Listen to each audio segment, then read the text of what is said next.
I never thought my life would come to this.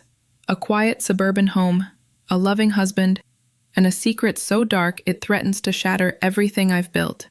My name is Karen, and behind the smiles and mundane routines, I'm drowning in a storm of guilt and longing. 6 years of marriage to Mark have dulled the spark I once felt, leaving me restless, yearning for something I can't name. But one fateful night at a friend's party, under the glow of string lights and the haze of too many drinks, I stood on the edge of a decision that could destroy it all. What did I do in that dimly lit room? And can I ever escape the shadow of my betrayal? Picture this. The world outside my window is a muted gray, the kind of sky that seems to press down on you with unspoken weight. And I'm standing here, staring at my reflection in the smudged bathroom mirror, wondering how I got to this exact moment. My name's Karen. I'm 31, and life, well, it's not what I imagined it would be when I was younger, dreaming of grand adventures and wild, untamed love. I've been married to Mark for 6 years now. He's 34, a man carved from the kind of reliability you can set your watch to. An accountant, always crunching numbers, always planning for the next bill, the next rainy day. We met in college, back when the world felt like it was bursting with possibility. Late-night study sessions turned into whispered confessions, stolen glances, and eventually, a ring on my finger just after graduation. I thought we'd conquer everything together. But somewhere along the way, the fire dimmed to a flicker. I'm a graphic designer, freelancing from the quiet of our suburban home. It's a job that lets me set my own hours, sketch my own path. But it also traps me in solitude more often than I'd like. Some days, the silence of these 4 walls feels heavier than that gray sky outside. My only real escape, my anchor, is Leela. She's 30, my best friend since high school, the kind of person who knows every jagged edge of my soul and loves me anyway. We've shared everything, heartbreaks, triumphs, secrets whispered in the dark. She just got married to Ethan, a 32-year-old real estate agent with a smile that could charm the devil himself. Ethan's the kind of guy who walks into a room and owns it, all charisma and easy laughter. Leela's wedding was a whirlwind of joy, a celebration that felt like a glimpse into a life I used to know, one full of spark and spontaneity. Watching her with Ethan, seeing that fresh, electric connection stirred something in me. Happiness for her, of course, but also this quiet, gnawing envy for a new beginning I can't seem to grasp. Life with Mark isn't bad. Not by any stretch. It's just predictable. Our evenings are a routine of quiet dinners, the clink of forks against plates, conversations that rarely stray beyond the mundane, grocery lists, utility bills, maybe a half-hearted mention of weekend plans that never quite materialize. We sit on opposite ends of the couch, him with his laptop, me with a sketchpad I barely touch anymore, and I can't help but feel this restlessness growing inside me, a hunger for something I can't name. It's not that I don't love him. I do, in the way you love a familiar song, one you've heard 1,000 times. But there's a part of me that wonders if this is all there is, if the heat and the thrill of us got lost somewhere in the shuffle of building a life together. I'm behind the wheel, the hum of my car's engine a steady companion as I wind through the familiar streets of this upscale suburban neighborhood. The sun has dipped below the horizon, leaving the sky a deep indigo, and the warmth of late summer clings to the air, slipping through my cracked window. I can feel my pulse quickening with every turn, a flutter of anticipation I haven't felt in ages. Lila and Ethan's house comes into view, a modern 2-story beauty that looks like it leapt off the pages of a design magazine. String lights twinkle along the roofline, casting a golden glow, and balloons bob gently in the breeze, tied to the mailbox. Even before I ease into a parking spot along the curb, I can hear the thumping bass of music vibrating through the night, a siren call promising something wild and alive. I step out of the car, smoothing down the deep blue dress that clings to my curves in all the right places. For once, I feel a surge of confidence, a rare spark that makes me stand a little taller. In my hands, I clutch the gift I spent weeks perfecting, a custom photo album for Lila and Ethan. Every page a labor of love, filled with snapshots of their journey together, from awkward first dates to the radiant day they said, "I do." I take a deep breath, the warm air filling my lungs, and make my way up the paved walkway. The click of my heels a steady rhythm against the distant beat of the party. The front door swings open before I even knock, and I'm hit with a wave of sound and energy. Inside, the house is a kaleidoscope of life, easily 50 people packed into the space, a vibrant mix of family, friends, and co-workers, all buzzing with laughter and chatter. The scent of sweet cocktails and savory appetizers lingers in the air, mingling with the faint trace of summer sweat. My eyes scan the crowd, and there she is, Leela, glowing like a beacon in a white cocktail dress that shimmers under the lights. Her dark hair spills over her shoulders in soft waves, and her smile is so wide it could light up the darkest room. Beside her, Ethan stands with an arm draped possessively around her waist, his presence as commanding as ever, tossing out quips that have the group around them doubled over with laughter. I weave through the sea of bodies, clutching the gift a little tighter, until I'm close enough to call out her name. Leela's head whips around, and her eyes light up when she sees me. She lets out a delighted squeal, breaking away from the group to pull me into a hug so tight I can feel the joy radiating off her. I hand over the album, and her fingers tremble a little as she flips through the first few pages, her gasp of surprise melting into a string of excited thank yous. Ethan leans over her shoulder, grinning as he points out a particularly goofy photo, and for a moment, we're just three old friends lost in shared memories. It's around 2 a.m. now, and the party has dwindled down to a quiet shadow of what it was just hours ago. The living room is a mess, strewn with empty red cups, crumpled napkins, and half-eaten plates of food abandoned on every surface. The music, once a pulsing heartbeat through the house, has been turned down to a soft hum, barely audible over the low murmur of voices. I'm slumped on the couch, a glass of water in my hand, trying to clear the fog of too many drinks from my head. My body feels heavy, but my mind is restless, still buzzing with the night's energy. Most of the guests have trickled out, leaving just a small group lingering near the corner of the room. Lila, Ethan, and 4 of Ethan's buddies I've seen around before, probably from the wedding. Their names come to me in a hazy blur: Jake, Ryan, Caleb, and Derek. All of them are in their early 30s, a tight crew from Ethan's college days, exuding that kind of rough, bonded energy that only years of shared history can forge. They're sprawled across a couple of armchairs and the floor, passing a bottle of whiskey between them, their laughter sharp and reckless, cutting through the stillness. I glance toward the kitchen where Lila is tidying up, her movements quick and purposeful as she stacks dishes and wipes down counters. I'm about to get up and offer a hand, when I feel the couch dip beside me. It's Ethan, his presence sudden and close, too close. I shift slightly, but he doesn't seem to notice, or care. His smile stretches wide, almost unnaturally so, and there's a glint in his eyes I can't quite read, something that sends a shiver down my spine despite the warm air. He starts with small talk, his voice casual, asking how I enjoyed the night, if I had enough to eat, mundane stuff. But there's an undercurrent to his tone, a shift I can't ignore.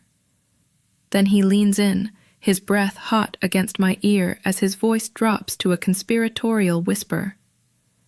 He says they've been watching me all night, him and his friends. My stomach twists at the way he says it, the implication hanging heavy between us. He tells me they've got something more fun planned upstairs, an invitation laced with a darkness I wasn't expecting. It takes a moment for the full weight of his words to sink in, for me to understand what he's suggesting. A betrayal of everything I've built with Mark. A crossing of lines with not just him, but all 4 of his friends waiting across the room. My heart slams against my ribs, a frantic rhythm I can't control. I steal a glance at the group, and sure enough, they're watching us now. Their grins sly and knowing, like they're already sure of my answer. Jake tilts the whiskey bottle in my direction, a silent toast, while Ryan's eyes linger too long, too intently. Caleb and Derek murmur something to each other, their chuckles low and loaded. I feel trapped under their gazes, a mix of disgust and something else, something uglier turning inside me. My mind races, spinning through a storm of conflicting thoughts. Part of me wants to bolt, to grab my purse and run out into the night, back to the safety of my predictable life. But there's another part, buried deep, that's curious, drawn to the danger, the forbidden thrill of it all. And then there's the resentment, a bitter undercurrent I've tried to ignore for years. 6 years with Mark, 6 years of routine, of quiet nights and unspoken distance. I think of him now, probably asleep in our bed, oblivious to where I am, to the edge I'm teetering on. The weight of our stagnant marriage crashes over me like a wave, dragging up feelings I've suppressed for too long. A desperate need for something different, something alive. I hate myself for even considering it, but the alcohol still lingers in my veins, dulling the sharp edges of my better judgment. My mouth feels dry, my hands tremble slightly as I grip the glass of water tighter. I should say no. I know I should say no. I know I should. But the word sticks in my throat, heavy and unspoken, as Ethan's gaze locks onto mine, daring me to step over a line I've never even dared to approach before. My breath catches, and before I can stop myself, I give a small, almost imperceptible nod. It's enough. His grin widens, a predator's satisfaction, and he stands, gesturing toward the stairs with a casual tilt of his head. My legs feel like they're made of lead as I rise from the couch, the glass of water slipping from my shaky fingers to rest on the coffee table. The room seems to tilt, the soft hum of the remaining party downstairs fading into a distant murmur as I follow him, the other guys trailing behind with low, eager chuckles that make my skin crawl. The upstairs hallway is dimly lit, a single flickering bulb casting long, jagged shadows across the walls. The air feels thicker here, oppressive, like it's pressing down on me with the weight of what I'm about to do. The muffled sounds of laughter and clinking glasses drift up from below, a stark reminder of the world I'm leaving behind with every step. It's surreal, like I'm floating outside myself, watching this unfold as if it's happening to someone else. I've never imagined crossing a boundary like this, never thought I'd be the kind of person who could. But here I am. Each footfall on the creaky floorboards a hammer strike against the life I've built, the promises I've made. Ethan leads me to a guest bedroom at the end of the hall, pushing the door open with an ease that makes my stomach twist. The room is small, sparsely furnished, with a single bed pushed against the wall and a faint, musty smell lingering in the air. The door closes behind us with a soft click, a sound that feels final, like a lock snapping shut. The atmosphere is charged, electric with tension and something darker. Ethan's confidence is unshakable, his posture relaxed as he leans against the wall, watching me with that same unreadable glint in his eyes. Jake, Ryan, Caleb, and Derek file in after us, their presence filling the space, their crude jokes cutting through the silence like knives. They toss out comments, lewd and careless, their laughter grating against my nerves. I try to block it out, to focus on anything but the reality of this moment, but my thoughts are racing, a chaotic storm I can't escape. I tell myself it's just one night, just a secret, buried deep, something no one will ever know. A fleeting escape from the monotony that's been suffocating me for years. I'm not hurting anyone. Not really, I whisper to myself, the lie bitter on my tongue. This is just a way to feel something, anything, other than the endless boredom that's carved a hollow space inside me.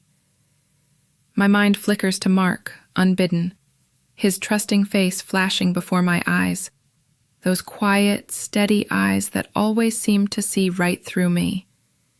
I can almost hear his voice, soft and concerned, asking if I'm okay. Guilt stabs at me, sharp and sudden, but I shove it down, bury it beneath the rush of doing something forbidden. something dangerous.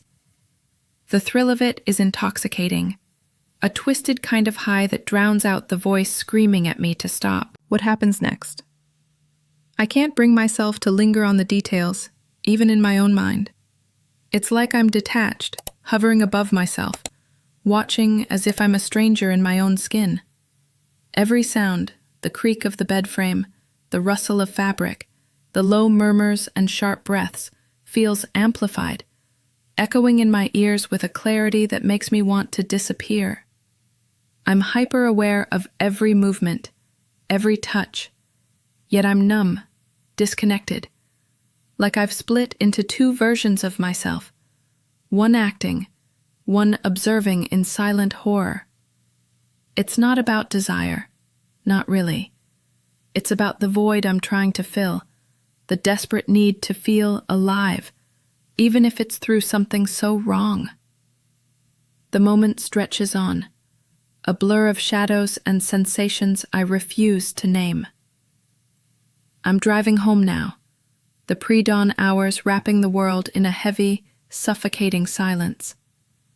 The streets are empty, not a soul in sight, just the occasional flicker of a streetlight casting long, ghostly shadows across my dashboard. My hands are trembling on the steering wheel, the leather slick under my palms, and I can't tell if it's from the chill of the early morning or the storm raging inside me.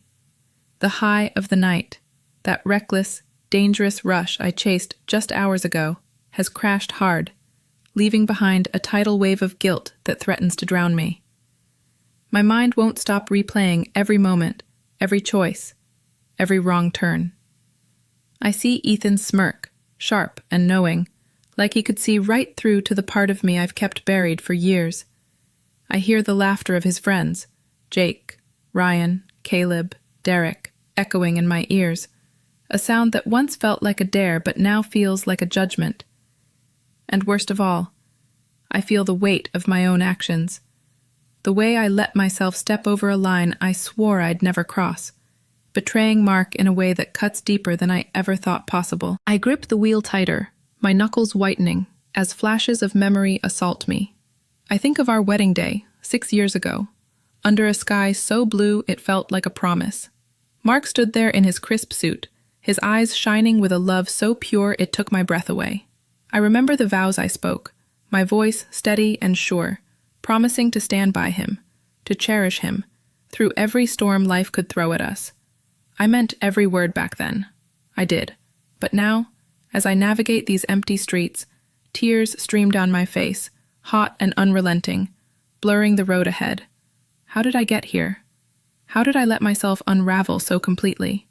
The image of Mark's trusting face burns behind my closed lids, and each tear feels like a confession I'll never speak aloud. I pull into our driveway, the familiar crunch of gravel under my tires sounding louder in the stillness.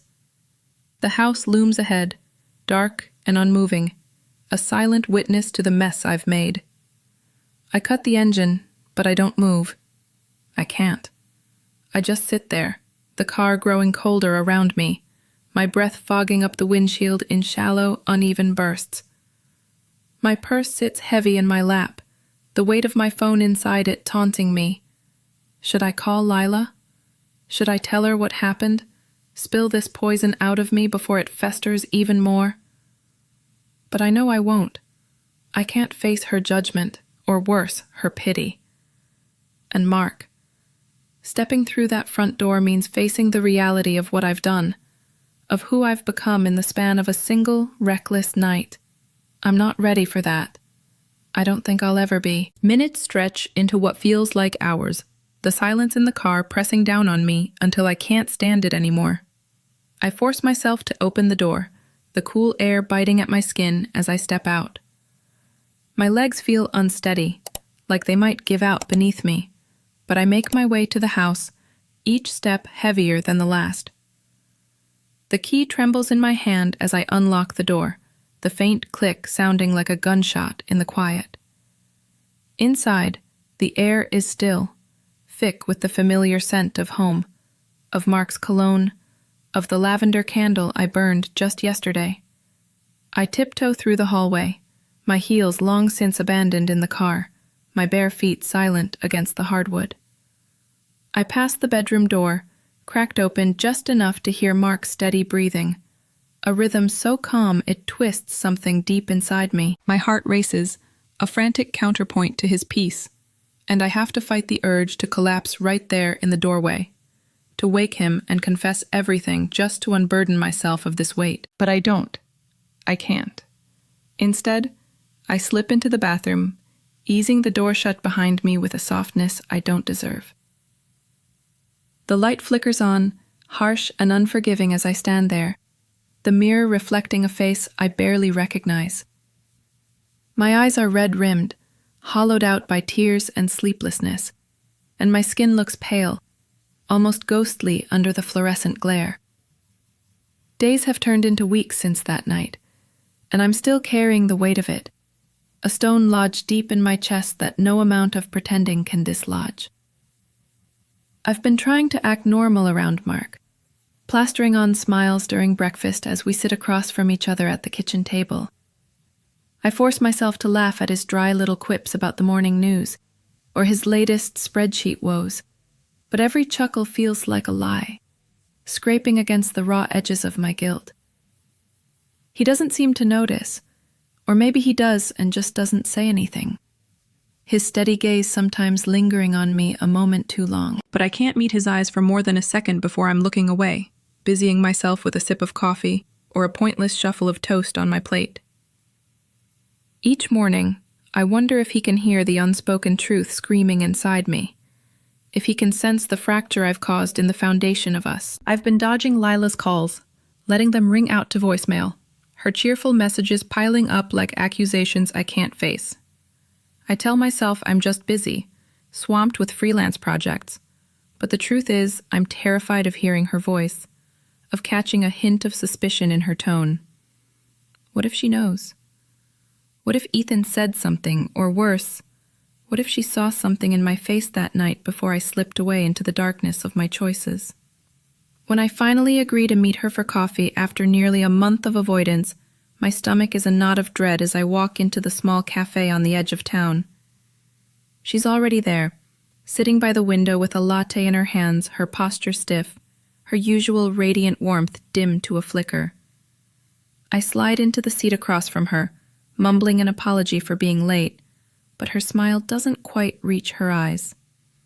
There's a quiet scrutiny in the way she looks at me, like she's searching for something I'm desperate to hide. We talk about surface things, her new job, the house renovations, the weather, but there's a distance between us, a chasm I can feel widening with every forced word. I wait for her to ask, to confront me with what I've done, but she never does, and I never confess. I just sit there, squirming under the weight of her gaze, sipping my coffee too quickly, burning my tongue as if the pain might distract me from the ache of losing her trust, even if it's unspoken. Back at home, the changes in me are small but suffocating. I flinch now when Mark touches me, even if it's just a casual brush of his hand against my shoulder as he passes by. It's involuntary, a jerk of my body betraying the turmoil inside, and I see the flicker of confusion in his expression each time it happens. I mumble excuses, tiredness, stress from deadlines, but I know he's starting to wonder. At night, I lie awake in our bed, the darkness pressing in as I stare at the ceiling, replaying that party over and over like a broken record. I see the dim hallway, hear the creak of floorboards, feel the oppressive air of that small room closing around me. I remember the choices I made, the lines I crossed in a haze of desperation and liquor, and I hate myself for it. I've started to despise the person I've become, this version of me that could betray everything I once held dear for a fleeting moment of feeling alive. I catch glimpses of her in the mirror, in the way my hands tremble when I pour my morning coffee, in the way my laughter sounds hollow, even to my own ears. I'm a stranger in my own skin, and I don't know how to find my way back. There are moments when I've considered telling Mark the truth. Late at night, when the house is silent except for his soft breathing beside me, I imagine opening my mouth and letting it all spill out, the party, the temptation. Don't forget to subscribe, like, and comment if you enjoyed this story.